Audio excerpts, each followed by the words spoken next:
কই রে পুচকে, কোথায় গেলি রে তোরা? এই পুচকে, এ লক্ষ্মী ওঠ, আমি এসেছি রে। মা, তুমি এসেছো? হ্যাঁ রে মা, আমার পুচকেটার জন্য খুব মন খারাপ করছিল। কই আমার পুচকে, কতদিন দেখিনি। ওই তো ঘুমাচ্ছে, ডাকো ওকে। এই পুচকে, গোপাল আমার, ওঠ। কি মজা, দিদা তুমি এসেছো। ডিঙ্কা চিকা ডিঙ্কা চিকা ডিঙ্কা চিকা।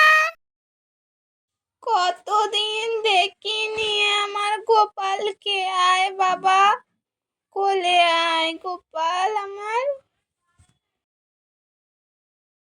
এনে তোর জন্য একটা লজেন এনেছি।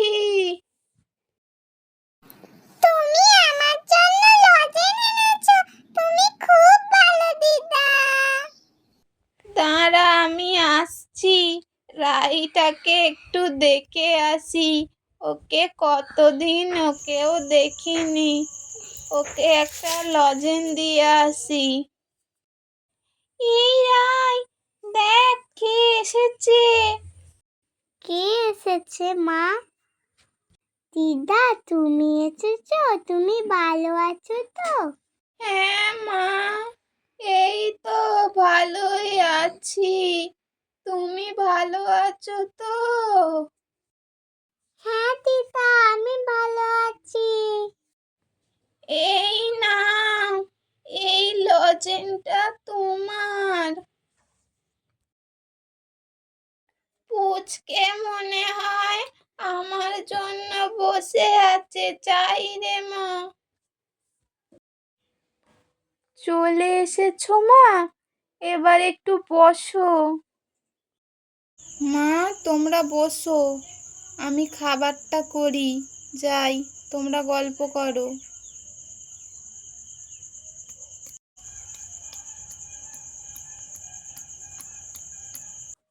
এই রিনা, চল আমরা রান্নাটা করে ফেলি। যাও রাই, তুমি আর ভাই দুজনে খেলা করো। যাই, ভাইয়ের কাছে যাই, দিদা গল্প বলবে।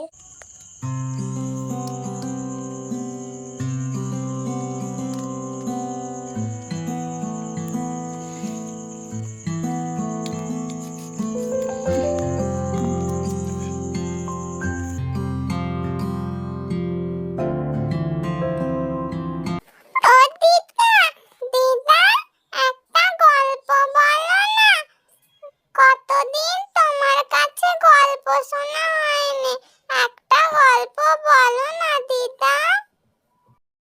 ও দিদা, দিদা একটা গল্প বলো না, বলো না, কতদিন গল্প শোনা হয়নি, বলো না।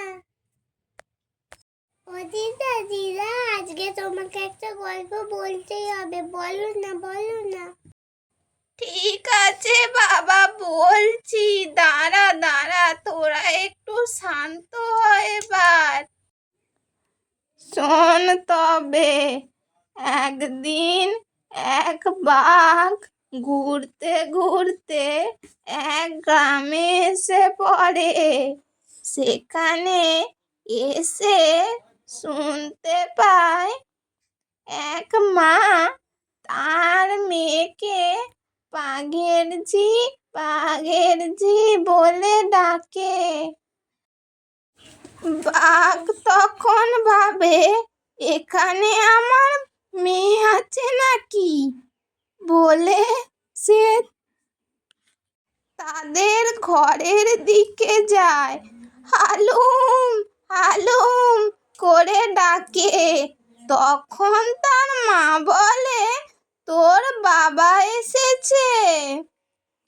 তারপরে বাঘ বলে, কই আমার মেয়ে? আমি আমার মেয়েকে তাহলে কদিনের জন্য নিয়ে যাব। বলে বাঘ তাকে পিঠে করে নিয়ে যায়। পিঠে করে নিয়ে যেতে যেতে তাকে বলে, বল তো মা, আমার গা দিয়ে কেমন গন্ধ বেরোচ্ছে। তখন বাঘের বলে, বাবা, তোমার গা থেকে ফুলের মতো গন্ধ ছাড়ছে। তখন বাঘ মনে মনে ভাবে, এটা আমার মেয়ে।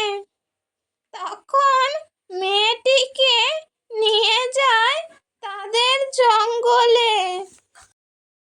হ্যালো ছোট্ট বন্ধুরা, তোমরা আমাদের এই গল্পের পরবর্তী অংশটা পার্ট 5-এ দেখতে পাবে।